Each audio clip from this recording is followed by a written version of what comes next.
This famous sizzle is a culmination of all the secrets my dad's gonna teach us to make 鍋巴湯 sizzling rice soup.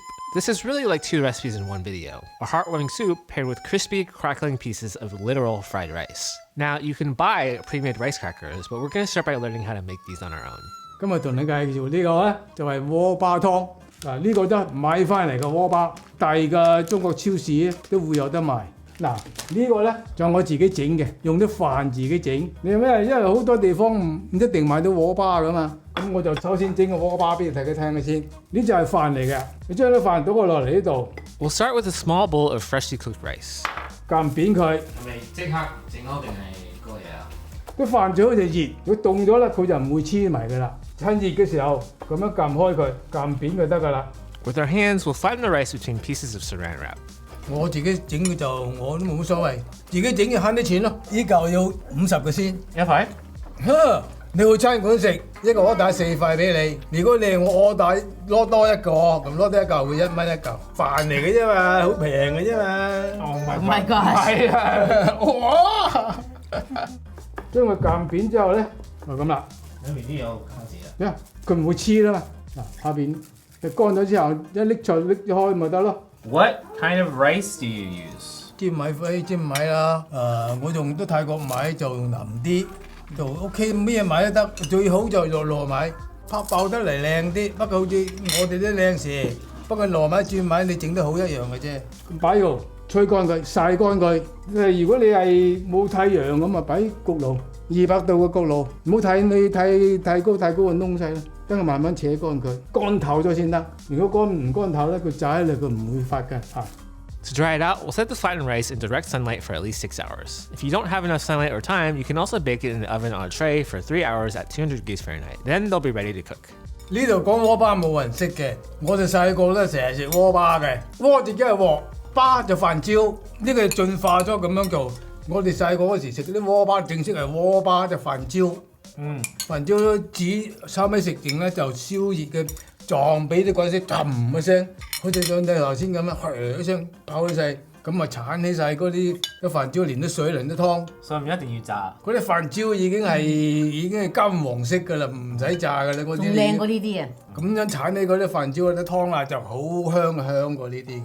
As my dad mentions, sizzling rice or crispy rice is known as woba in Cantonese and is an essential ingredient in the soup. To fully appreciate this dish, we'll have to go back to the legend of a monk. In ancient China, a young monk was tasked to cook porridge for everyone in the temple. He didn't use enough water and fell asleep, so instead it became an inedible and overcooked stew. As punishment, he wasn't allowed to eat for the rest of the day. But in his hunger, the young monk ate the layer of burnt rice at the bottom of the pot and was surprised to find it to be delicious. When he returned to his normal life, he opened a stall selling it as a special dish, which became wildly popular throughout China. The happy accident of crispy rice was originally just a side effect of cooking rice, but is now specially made by baking or frying like we're doing today. And it's used in all sorts of ways, from sweets to snacks to stir fries and to soups, like the one we're making today. 好啦，講咗整鍋巴之後咧，我就切雞肉啦。今日我用係3-4個安士嘅雞肉，首先切雞肉先嗬，3-4安士整湯嘅，唔使咁多。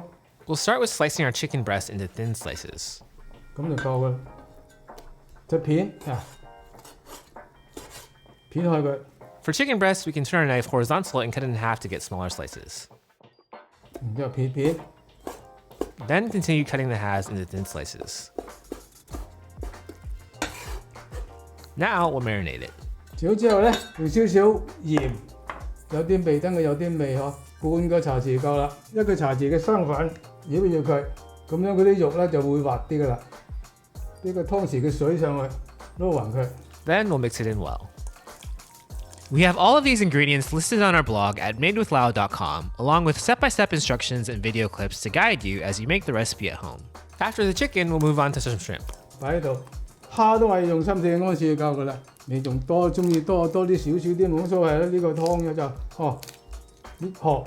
We'll first peel the shrimp, first removing the tail, then the rest of the shell.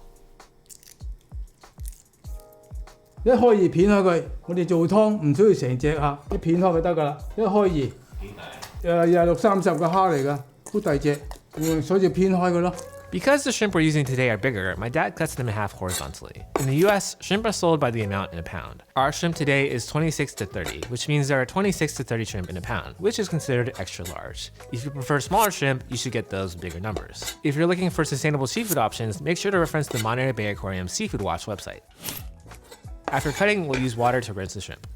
俾啲水一洗嗰啲蝦腸咪乾淨晒啦，係嘛？自己會甩啊？咁啦，咁咪甩啦嚇。擺佢落嚟。We'll rinse to make sure the veins are removed. OK，甩水係嘛？ After the veins are gone, we'll squeeze out any water. 攣乾水佢。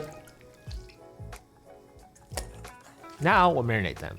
都係用少少生粉繞住佢，等佢滑啲嚇。We'll add a teaspoon of cornstarch and mix it in. 好啦，擺喺度，呢度。 With our proteins prepared, we'll move on to the vegetables. 而家咧就切菜啦。菜啲咩咧？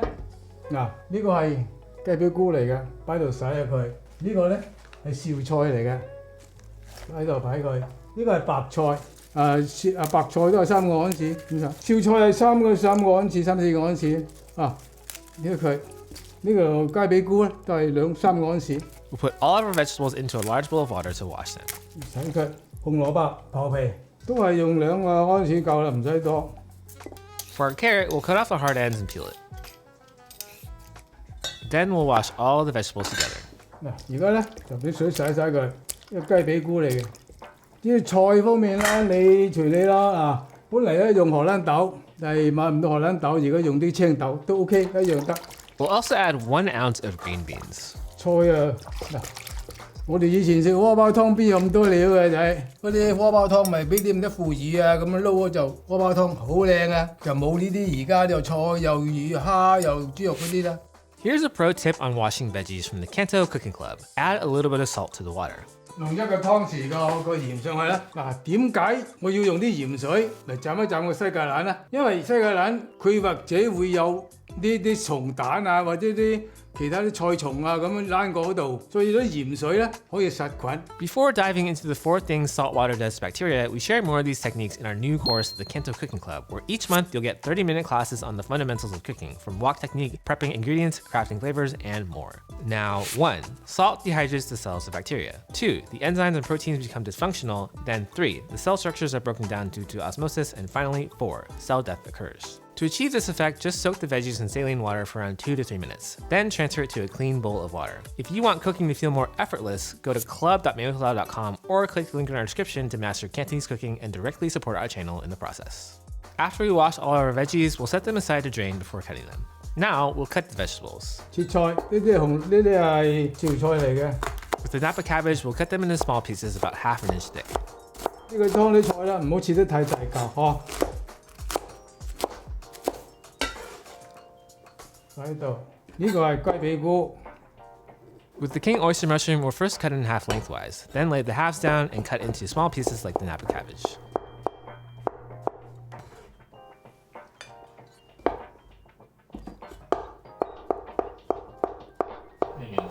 唔使太多啲渣唔得。嗱，紅蘿蔔。 We'll only use a bit of the carrot, cut it first in half, then again into small pieces. Next, we'll cut the green beans. 豆仔。 We'll cut them into inch-long pieces at an angle. 對，隨你啦。我中意咁切就，你可以就咁食嘅都冇所謂啊。咁啊好睇啲咁啫嘛，有啲型咁樣嚇。白菜。 For the small middle parts of bok choy, we'll cut through the stem lengthwise into smaller pieces. 啲菜咪切開佢呢度就打開佢開邊啊！呢啲斜地。 For the bigger leaves we peeled off, we'll cut them at an angle into small pieces. 就係咁多啦。因為太多渣咧，變咗就少湯。一餐館冇咁多菜俾你幾條菜。 With our ingredients all prepared, we'll need a large wok or pot to start cooking our soup. 材料準備好晒，而家就煮咗個湯先啦。開火。First, we'll turn the heat on high. 開到最猛火。呢個雞湯14盎司多啲。呢隻灌雞湯，呢啲係淡雞湯冇味嘅係唔鹹嘅呢啲雞湯。We'll start with 1 can of chicken broth. 呢啲係煲滾啲滾水嚟嘅。 Then we'll add 4 cups of already boiling water to save time. 咁蓋。 Then cover and wait for it to boil. 嗱，份量我哋滾湯煲湯咧，啲水滾咗先至好落菜，咁啲菜咧就會青綠。水滾，俾咗油先嗬，等啲菜青綠。呢個茶錢唔使好多。 We'll add oil to keep the vegetables green. Then we'll start adding them. 而家就俾菜啦，首先紅蘿蔔先嗬，硬啲係冇錯，叻仔叻仔叻仔。好啦，俾菜落去。 We'll follow the carrots with everything else, and then we'll mix it around the wok to make sure all the veggies are cooking evenly. Then we'll add some seasoning.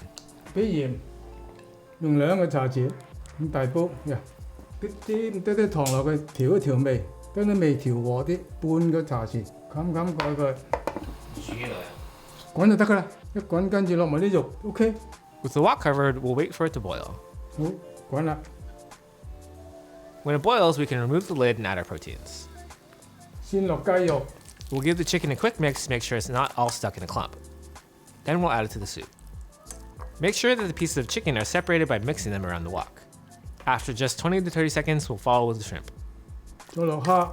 We'll do the same mix in the bowl to loosen the shrimp before we add them to the soup. Then we'll mix them around to make sure they all cook evenly. After just 15 to 20 seconds, we'll add some final seasonings. 加少少麻油，調味。半個茶匙都夠，唔使好多。少少胡椒粉呢特別。如果你想個味更加鮮嘅咧，落少少魚露落去，1個茶匙夠啦，熟晒。 One more final mix and we can turn off the heat. 生火。 At this point, you can have a taste test so you can adjust the seasoning if you like. 聞到香啊，好香。正啊。Once you finalize the flavors of your soup, you can transfer it to a bowl.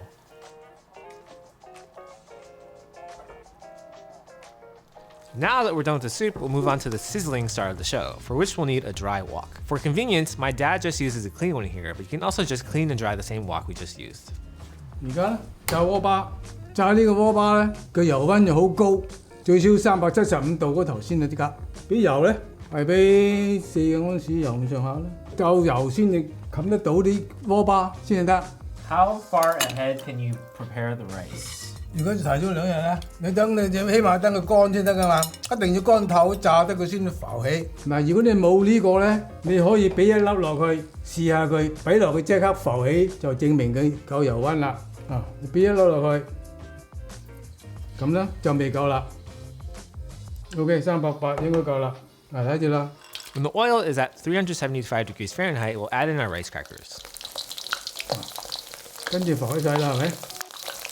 Make sure to move them around continuously so they can all evenly fry.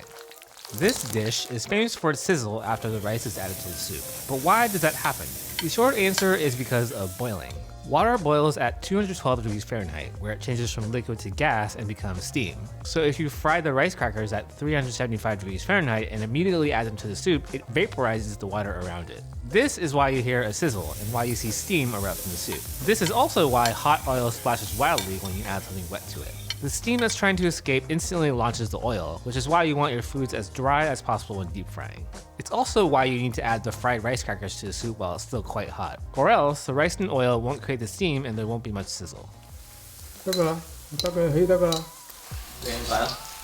After just 40 to 50 seconds, when the rice crackers are slightly browned, we can scoop them up. 靚唔靚啊？睇，我而家倒落去啦。 Then we'll add the fried rice crackers into the soup and let it sizzle. To entertain friends and family, you can add the rice crackers at the table so they can hear the sizzle themselves. Now we'll serve immediately while the rice crackers are still crispy. Is it good? 正唔正？ It's so soothing. Hello， 朋友們，嗱呢個鍋巴湯就完全做好晒啦，希望大家中意哦。Somebody likes Jaeger spoon. Oh my god. Dude, she's just going at that shit. YouTube thinks you'll like this recipe next. Let's see if they're right. A huge thank you to our wok stars and all of our chefs in the CANTO Cooking Club.